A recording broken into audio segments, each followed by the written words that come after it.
Part ke-30 diambil dari light novel bab 87 sampai dengan 89.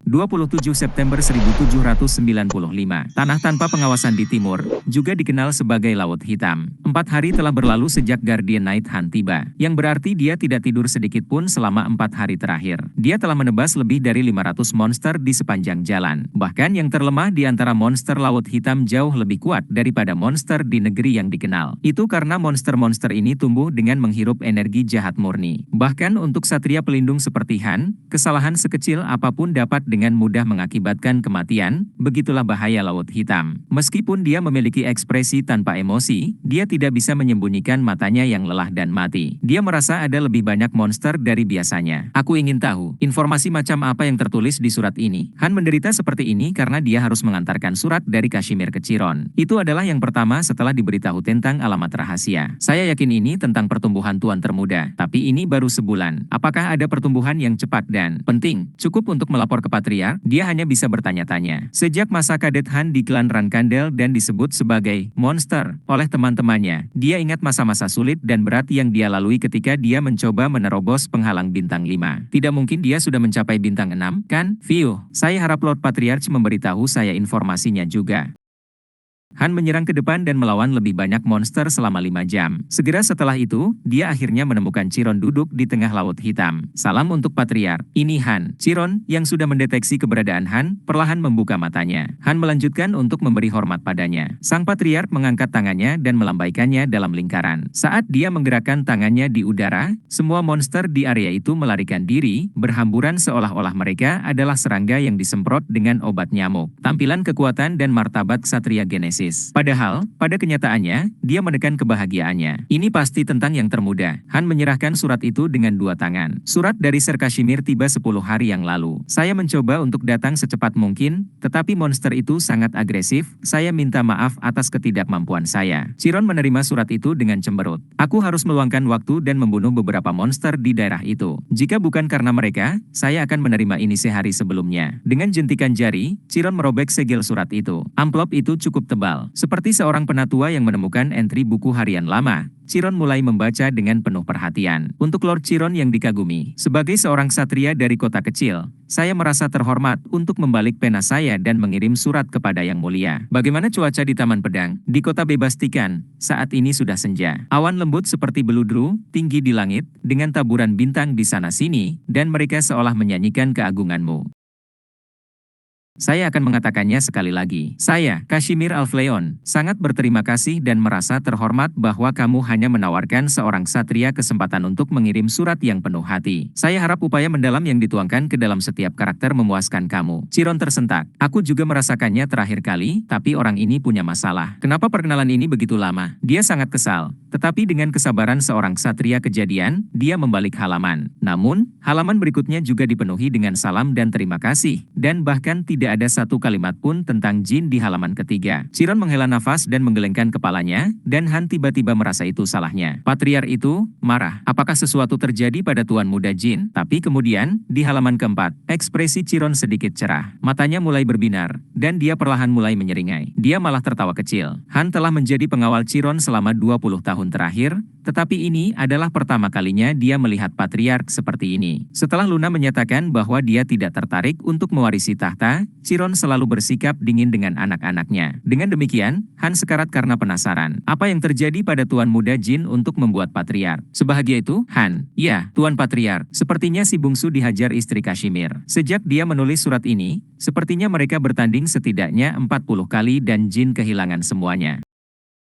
Han tidak bisa mempercayai telinganya. Biasanya, Chiron akan mendecakkan lidahnya dan menyebut anaknya lemah dan tidak berdaya, tetapi Han terkejut bahwa dia geli dengan berita itu. Itu banyak kerugiannya. Pertempuran pertama berlangsung 3 detik, dan yang kedua berlangsung 5 detik. Yang ke-7 berlangsung selama 10 detik, yang ke-20 berlangsung selama 25, dan yang ke-30 berlangsung selama 40. Aku bisa melihat bagaimana Tuan Muda bertahan melawan bintang 7 menggunakan sihir dan energi spiritual. Faktanya, jika melawan orang yang sama, dia akan bertahan lebih lama secara bertahap. Karena Han adalah penjaga Chiron yang paling berharga dan terpercaya, dia juga tahu semua rahasia Jin. Tentu saja, dia tidak akan pernah mengungkapkan rahasia seperti itu. Bahkan jika Chiron memecatnya dengan tidak masuk akal. Memang, tapi apakah kamu tahu apa yang terjadi dalam pertempuran ke-40? Apa yang terjadi? Dia bertahan lebih dari 120 detik. Dia mengatasi penghalang, menyadari sesuatu. Meskipun luar biasa bagi seorang bintang 5 untuk membuat begitu banyak kemajuan melawan bintang 7, Han tahu bahwa itu bukan hanya karena keahlian pedangnya yang meningkat. Mata Han melebar saat Chiron terus menyampaikan isi surat itu. Dan di sini dikatakan bahwa istri Kashmir, Alisa Betzer, adalah mantan agen pasukan khusus Vermont, divisi kedua. Hoho, sekarang aku hanya bisa tertawa. Sudah lama sejak dia pensiun, jadi dia mungkin sudah berkarat. Tetap saja, dia baik untuk menjadi sukarelawan. Pasukan khusus Vermont.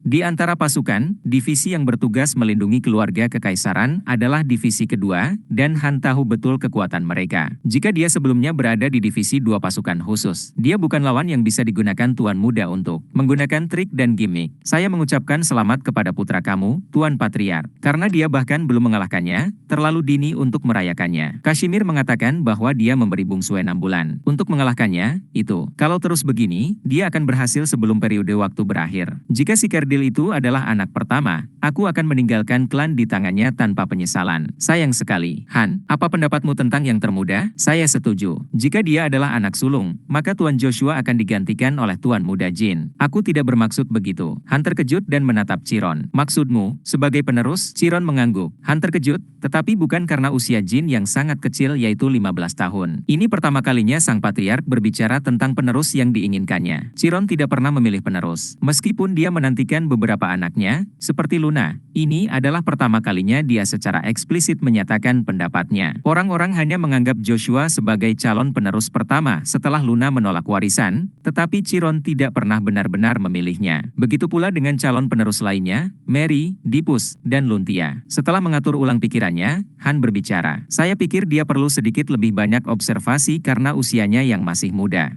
Meskipun dia tumbuh dan belajar dengan sangat cepat, saya rasa dia belum cocok untuk tahta. Dan mengapa kamu berpikir begitu? Dia tidak memiliki rasa dingin. Kisah perjalanan Tuan Muda untuk menyelamatkan para taruna pemula berasal dari kepribadiannya. Saya dapat melihat bahwa dia memiliki hati yang sangat baik dan lembut. Kamu benar. Sebaliknya, Joshua sebaliknya. Yang termuda sering menunjukkan kelemahan terhadap hubungan dan keterikatan. Bagaimana jika kamu mengabaikan semua itu? Saat dibutuhkan, dia harus cukup dingin untuk menyingkirkan saudara perempuannya sendiri. Dan dengan tingkat pertumbuhannya saat ini, dia akan sempurna untuk posisimu. Puas dengan jawaban ksatria penjaga, Chiron menyeringai. Memang, itulah Rankandel. Kamu diberhentikan. Ya, Tuan Patriark. Dia telah bertarung dan menebas monster selama 4 hari untuk sampai ke sana. Tetapi begitu perintah itu dipatuhi, Han segera mulai berjalan di jalan yang sama persis dengan asalnya. Untuk keluar dari domain Chiron, dia harus menebas dan membunuh monster selama 4 hari lagi. Sebelum dia menghunus pedangnya, sebuah pikiran muncul di benaknya. Apakah Patriark tersenyum karena dia menantikan Tuan Muda Jin yang melampaui leluhur Rankandels? Pertengahan November 1795. 3 bulan telah berlalu sejak pencarian Jin untuk mengalahkan Alisa. Dia tidak lagi menggunakan mantra sebelum pertarungan. Wah, Tuan Muda Jin, hari ini juga merupakan pertandingan yang ketat. Pada pertarungan ke-95, Alisa mengusap dahinya setelah menjatuhkan Jin. Haha, kamu juga mengatakan itu kemarin. Ini membuatnya menjadi 95 kerugian. Ini agak membuat depresi. Perbedaan kecil akan menumpuk. Dan sekarang, kamu bisa melawan saya setidaknya selama 15 menit. Ngomong-ngomong, Tuan Muda Jin, apakah kamu akan melakukan itu sebelum kembali? Ya, silakan lanjutkan, Nona Alisa. Lelah menonton, Alisa menggelengkan kepalanya. Sejak 1 minggu yang lalu, setelah setiap pertempuran, Jin hanya meninggalkan area pelatihan setelah menyelesaikan 10.000 ayunan. 10.000. Aku harus menyalurkan keinginanku melalui pedang. Sebuah alam yang bisa dibangunkan ketika yang pertama dan terakhir dari 10.000 ayunan adalah identik. Saat berlatih dengan Alisa, Jin bisa melakukan ayunan yang sama sebanyak 3.000 kali, meski dengan tubuh yang lelah. Ini bukan tentang kekuatan fisik. Apakah saya kelelahan atau baik-baik saja? Yang penting adalah mentransfer keinginan seseorang ke dalam pedang. Jin mengambil sikapnya untuk jangka panjang, dan Alisa keluar dari ruang sparring. Wah, Aku tidak menyangka dia akan menyusul secepat ini. Menonton latihan yang beracun itu, dia membuatku merasa seperti aku tidak berusaha cukup keras. Alisa memperhatikan Jin berlatih sebentar, lalu perlahan menutup pintu. Dia benar-benar layak untuk menjadi lebih kuat. Dia tidak akan pernah mengharapkan apa yang menunggunya keesokan harinya. Apakah kecemasan dan kegugupan perlahan-lahan surut setelah setiap perdebatan?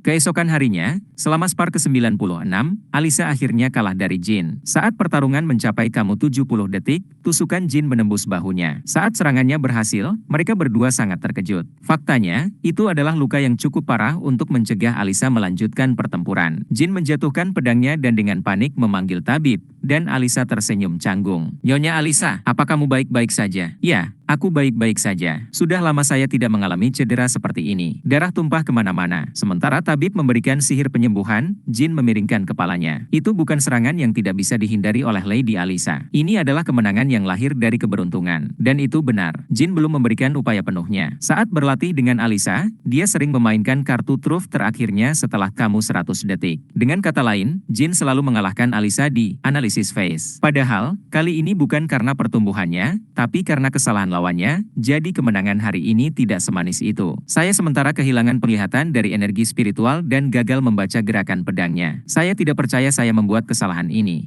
Saya kira saya menjadi sangat berkarat setelah pensiun. Mempertahankan jumlah fokus yang sama saat melawan lawan yang dia kalahkan 94 kali bukanlah hal yang mudah. Bahkan untuk seorang ksatria seperti Alisa. Alisa mengusap dahinya dan menggelengkan kepalanya. "Brengsek, aku sudah kalah."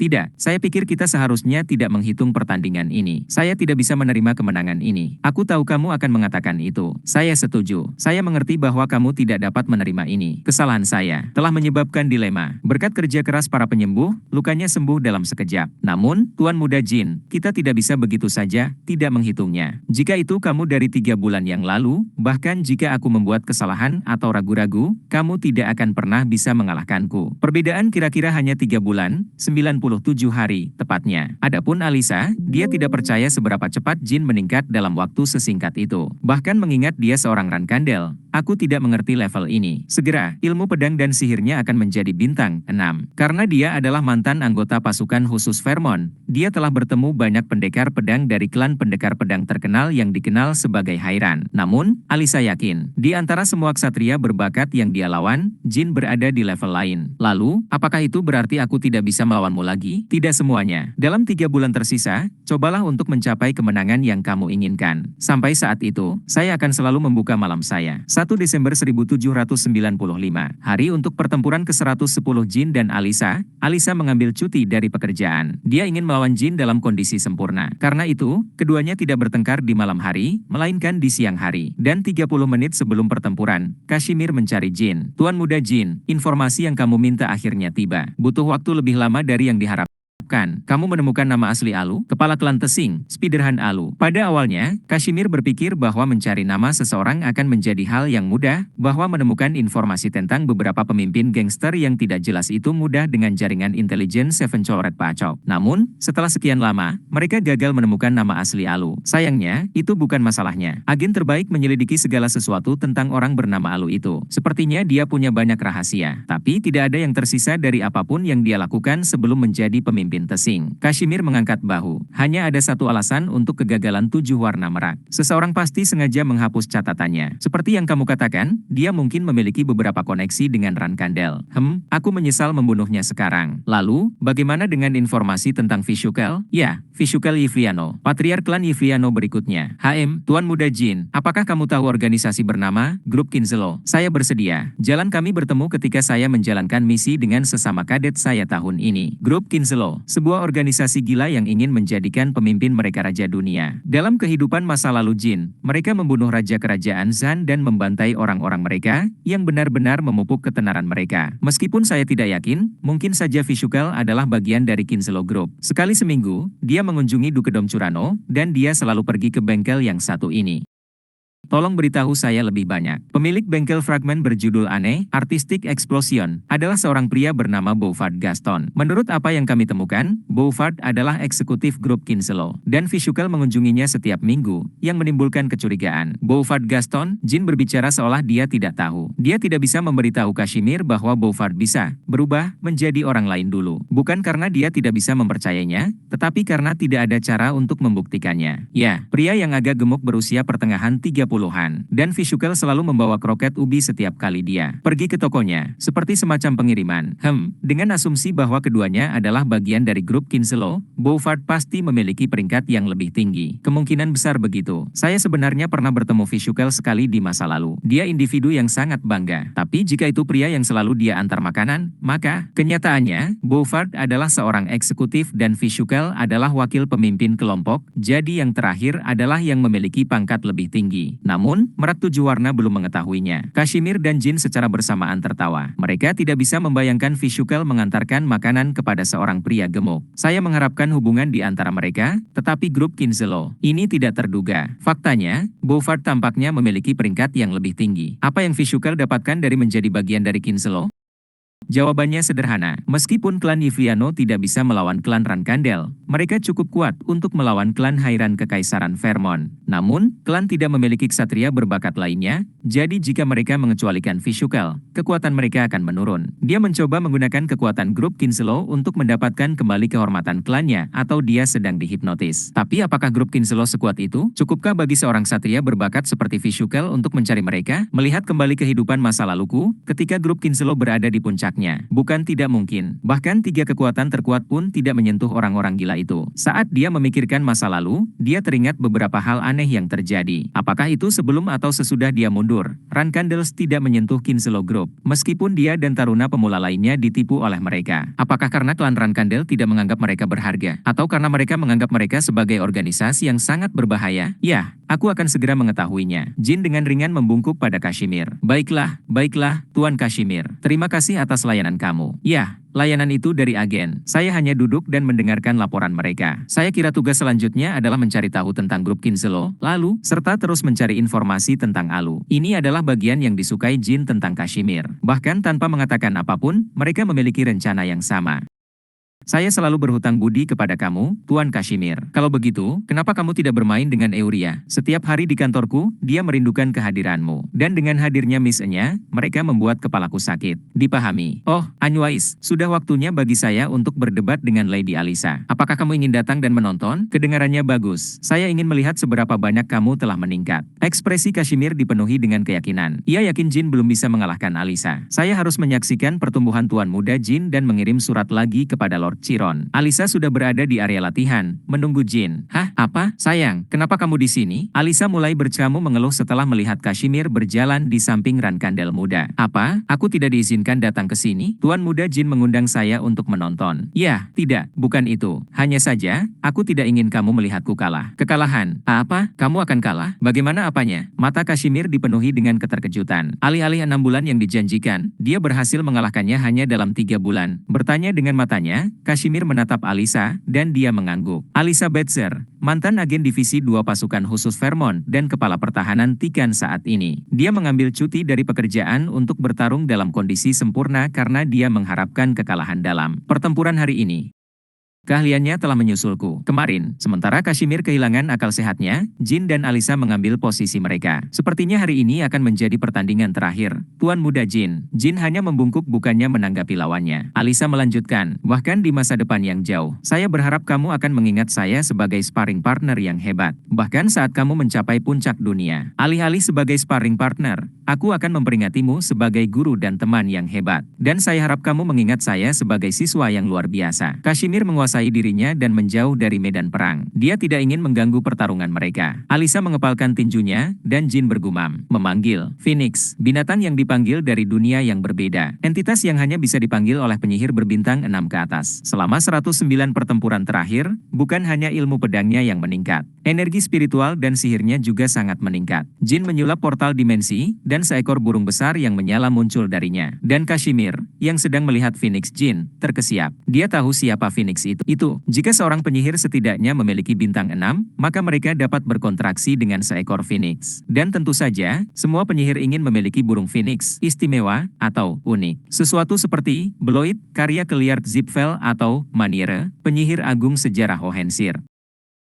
Mereka ingin menjadi pemilik Phoenix yang terkenal. Namun, penyihir tidak pernah diberi kemampuan untuk memilih. Setelah menjadi bintang 6 dan membuka pintu ke dimensi api, tidak ada penyihir yang tahu jenis Phoenix apa yang akan mendekati mereka. Dengan keringat mengalir di wajahnya, Kashmir menatap Phoenix Jin. Dia merasakan gelombang panas yang membakar setiap kali Phoenix api biru mistis mengepakkan sayapnya. Di masyarakat penyihir, ada lebih dari 10.000 burung Phoenix terdaftar, tetapi hanya ada satu yang dikamui dengan api biru. Tes, apa-apaan ini, Tuan Muda Jin? Jin telah memanggil Tes, binatang yang dianggap sebagai Phoenix paling mulia. Dan setiap penyihir yang memanggilnya menjadi penyihir terkuat di era itu. Bahkan di masa depan yang jauh. Saya berharap kamu akan mengingat saya sebagai sparring partner yang hebat. Bahkan saat kamu mencapai puncak dunia. Begitu Kashmir melihat Phoenix, dia tahu mengapa Alisa mengucapkan kata-kata seperti itu. Dia tidak bisa lagi menghadapi Jin. Jin menghunus Bradamante dan berbicara. Kalau begitu, bisakah kita mulai, Nona Alisa? Jin berdiri diam, mengarahkan pedangnya ke Alisa. Itu hanya sebulan yang lalu ketika dia menjadi penantang. Sekarang, tabel telah berubah. Penantang hari ini adalah Alisa. Persiapkan dirimu, Tuan Muda Jin. Aura putih mengelilingi kedua tinjunya, dan dia melesat ke depan seperti peluru, langsung menutup celah. Dalam kondisinya saat ini, Jin tidak bisa mengikuti gerakan Alisa dengan koordinasi mata dan tangannya. Biasanya, dia memprediksi gerakannya dan melakukan serangan balik. Namun, dia tidak perlu melakukannya hari ini. Tes memancarkan api biru tua yang menjilat sekelilingnya, mencegah Alisa mendekat. Api terkecil setidaknya setinggi bintang 5. Bahkan untuk satria bintang 7 dengan tubuh terlatih, tanpa perisai aura, dia akan mendapatkan luka bakar tingkat 2. Selain itu, api Tes memiliki kemampuan khusus yang disebut tekanan. Jika itu menimpanya, maka dia akan mulai membakar energi dengan cepat. Dia harus menyelesaikan pertempuran dengan cepat. Seperti namanya, tekanan menekan lawan yang terkena kemampuan Phoenix. Api Tes memiliki bobot yang menentang semua hukum alam. Oleh karena itu, saat itu mendarat di atas perisai aura, dia tidak bisa mengabaikannya karena apinya tidak mudah padam dibandingkan dengan api biasa. Karena tubuh lawannya sendiri akan terasa seberat batu di dalam air. Menghindari kobaran api, Alisa melewati setiap serangan dan menempatkan dirinya dalam posisi bertahan. Karena itu, Jin dengan mudah diberikan keunggulan. Aku hanya bisa menahan Tes di sini selama sekitar 3 menit. Dalam waktu itu, saya harus membuat serangan yang berarti ke arahnya, jadi saya bisa mengakhiri pertempuran dengan cepat setelah itu. Meski hanya spar, dalam 109 kali terakhir, Jin selalu merasakan ancaman kematian. Kini giliran Jin yang membuat Alisa merasakan hal yang sama. Tanpa melewatkan 1 hari pun selama 3 bulan terakhir, Alisa melatih Jin untuk membantunya menjadi lebih kuat, dan dia tahu hadiah terbaik untuk diberikan padanya. Alisa melompat ke udara, menghindari nyala api, dan Jin mengayunkan pedangnya ke arahnya. Dia dengan cepat memutar tubuhnya, dan bilahnya nyaris tidak menggores punggungnya. Sedikit robekan di bajunya, tapi cukup untuk membuatnya sangat tegang. Kemudian, begitu dia mendarat dan menangkap keseimbangannya, bola mana terbentuk di tangan kiri Jin. Pisau angin, menggunakan ini, aku bisa memaksanya untuk menghindar sekali lagi. Dia melemparkan Windblade ke pergelangan kakinya, dan seperti yang dia duga, dia melompat ke udara lagi. Aku akan mencegahnya mendapatkan kembali ketenangannya untuk mengganggu ketidaksabarannya. Dan kemudian aku akan mengakhirinya. Setelah melawan Alisa 109 kali, Jin menyadari bahwa polanya beragam. Pada saat ini, memprediksi gerakannya dan bereaksi terhadapnya hampir tidak mungkin. Namun, di antara banyak pola Alisa, ada urutan yang sama. Dalam situasi apapun, dia selalu berusaha untuk menang. Saat saya menggunakan lebih banyak ilmu pedang, sihir, dan energi spiritual saya, dia akan mulai merasa lelah dan akan lebih putus asa untuk menang. Namun, itu akan menjadi alasan kekalahannya. Alisa bergerak ke kiri, menghindari Windblade. Dia mengarahkan matanya kembali ke Jin saat mantra itu terbang melewatinya. Dengan api di mulutnya, Tes bersiap untuk menembakkan napasnya. Fiuh, jadi kamu seorang pendekar pedang ajaib, Tuan Muda Jin. Alisa segera menoleh. Dari samping, Jin mengayunkan pedangnya beberapa kali, menciptakan beberapa tebasan sabit di udara. Dan dengan Tes yang menghembuskan nafasnya pada saat yang sama, serangan dari depan dan samping mendekatinya. Bukan tidak mungkin untuk menghindari kedua serangan itu, tetapi melakukan hal itu akan memungkinkan Jin untuk memiliki keuntungan ofensif sekali lagi. Sebaliknya, aku akan memblokir napas dengan perisai auraku dan kemudian menangkis serangan Tuan Muda Jin. Setelah memberi Jin siput yang enak di perut, dia berencana menunggu timer pemanggilan Phoenix. Bahkan jika dia menghadapi cedera, dia memutuskan bahwa menang akan menjadi pilihan yang paling optimal. Dia tidak akan pernah menang jika dia tetap terpojok sepanjang pertempuran. Dia perlu menyela aliran yang telah diatur Jin untuk pertempuran. Napas Tess menerpa Alisa. Api biru berbentuk kerucut sepertinya menelannya. Namun, api tidak bisa menembus perisai aura yang dia buat. Tess tidak bisa melepaskan sesuatu yang lebih kuat karena kekuatan Phoenix bergantung pada mana pemanggil. Kau, dan seperti yang dia rencanakan, Alisa menangkap pedang Jin. Meskipun dia melindungi tangannya dengan aura, darah berceceran. Namun, itu tidak cukup untuk memotong jarinya. Kegentingan, untuk melemparkan pukulan, dia menginjakkan kakinya di tanah dan menarik pedang untuk menyeret Jin ke arahnya. Mempercepatkan, dengan teriakan yang menggema, dia melemparkan pukulannya. Dia tidak bisa memberikan semuanya karena perisai aura yang dia angkat, tapi itu masih cukup untuk membuat Jin mundur. Suara benturan yang menyegarkan dan jernih seharusnya dibuat, tapi kekurangannya menyebabkan Alisa mengedipkan matanya. Dia tidak di sini, saya yakin saya menariknya dan memukulnya. Tinjunya telah mengenai udara tipis. Secara naluriah, dia melihat pedang yang dia pegang. Dan di ujung pegangan, di mana Jin seharusnya berada, tidak ada siapa-siapa. Kalau begitu aku pasti merasakan dan menarik beban dari tekanan. Api biru menyala terang di ujung pedang yang lain. Setelah Alisa menangkap pedangnya, Jin menyerah pada pedangnya dan memposisikan dirinya kembali. Sebagai gantinya, dia menempatkan nyala api yang besar di gagang pedang, menipu lawannya. Alisa terlalu sibuk menangani napas Tess dan tidak menyadarinya. Dia hanya memperhatikan semuanya setelah semua itu terjadi. Karena itu, dia sudah terlambat untuk bereaksi. Haha, aku kalah, Tuan Muda Jin. Saya telah melawan banyak musuh, tetapi saya tidak pernah membayangkan mereka menggunakan trik seperti ini. Phoenix menghentikan napasnya. Perisai aura Alisa menghilang, dan Jin muncul di belakangnya dengan belati. Saya mendorong diri saya dan membuat strategi perisai ini untuk peluang kemenangan, tetapi itu kembali menggigit saya. Ya ampun, saya tidak percaya saya kalah karena saya tidak menjaga bagian belakang saya. Aku sedikit terkejut. Sejak kapan kamu menghitung semua ini? Jika saya mengatakan, sejak pertempuran pertama, apakah saya akan terdengar terlalu sombong? Alisa melambaikan tangannya dengan kekalahan. Tidak, itu terdengar sangat masuk akal. Sedikit mengejutkan. Terima kasih untuk semua waktumu, Nona Alisa. Adapun aku, Tuan Muda Jin, kamu tidak akan pernah tahu betapa bangganya aku padamu. Alisa berbalik, dan Jin menyingkirkan belatinya. Mereka saling mengkamung, lalu secara bersamaan mengulurkan tangan untuk berjabat tangan. Bagaimana rasanya mengalahkan mantan agen pasukan khusus Vermont sebelum mencapai usia 16 tahun? Jujur, cukup bagus, sangat bagus. Sebenarnya, aku ingin melawanmu dengan kekuatan penuh lagi tahun depan. Alisa tersenyum lembut mendengar jawaban Jin. Saya tidak bersiap jika saya tidak harus membunuh lawan saya. Jadi, tidak akan ada alasan bagimu untuk melawanku saat aku dalam potensi penuhku. Dalam pertempuran ke-110, Alisa tidak menggunakan gauntlet atau armor. Bahkan tidak sekali. Alisa berarmor lengkap adalah lawan yang bahkan Kashmir tidak bisa hadapi. Itu tidak cocok untuk Jin. Yah, kalau begini terus, kamu akan melampaui potensi penuhku dalam waktu singkat. Bagaimanapun, selamat, Tuan Muda Jin. Kita harus mengadakan pesta saat makan malam. Kashmir, yang telah menyaksikan seluruh pertempuran, tampak tanpa jiwa. Sejujurnya saya pikir 6 bulan tidak akan cukup. Dia gila, Lord Chiron. Surat berikutnya akan sangat istimewa. Pada kenyataannya, Kashmir berpikir bahwa Jin membutuhkan setidaknya 1 tahun untuk mengalahkan Alisa. Dia tidak bisa mempercayai matanya bahkan setelah menyaksikan bahwa Rankandel muda hanya butuh 110 hari. Mengapa kamu tidak pergi sembuh dan bersiap untuk pesta? Oh, baiklah. Kemenangan itu dirayakan dengan semua sahabat Jin di Tikan. Selama pesta, semua orang diberitahu bahwa dia memanggil tes The Phoenix dan mengalahkan Alisa.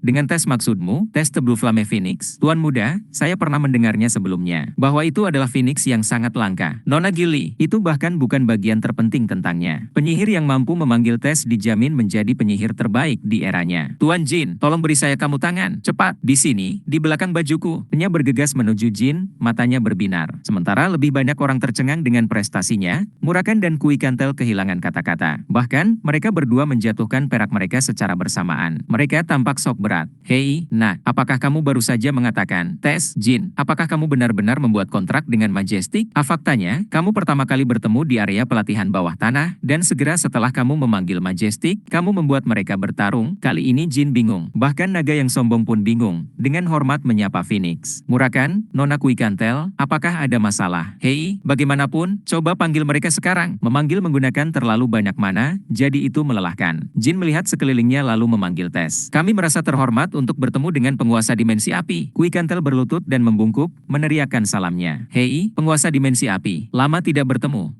Apa? Kenapa? Aku bisa berbicara denganmu seperti ini. Saya juga bisa, ya? Saya turut berduka cita. Dipahami. Oh baiklah, saya mengerti, jadi tolong berhenti mengutuk. Murakan tampak seperti bertemu dengan seorang guru tua yang memiliki sejarah buruk dengannya. Perut semua orang bergejolak melihat pengkamungan fantastis itu. Dalam waktu singkat percakapan Murakan dan Tess, tidak ada manusia yang bisa mendengar suara Tess. Baiklah, saya mengerti. Aku akan memberitahu Jin.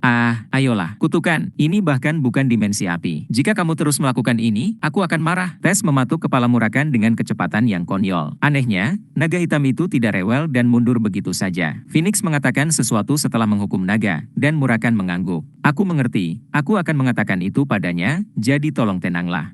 Kamu membuat keributan begitu kamu datang. Hei, Trina mematukku lagi, jadi pemarah. Apapun, anak, kirim burung ini kembali ke dimensi api. Jin melepaskan mantra pemanggilannya. Burung itu meronta-ronta dan mengamuk karena tersedot ke portal dimensi. Kui Kantel akhirnya berdiri dan menghela nafas. Kamu dan Nona Kui Kantel tampaknya memiliki hubungan yang rumit dengan Tess. Itu cukup mengejutkan. Ngomong-ngomong, apa yang kamu bicarakan? Begitu Jin bertanya, Murakan bergidik, seolah-olah ada azab yang akan datang.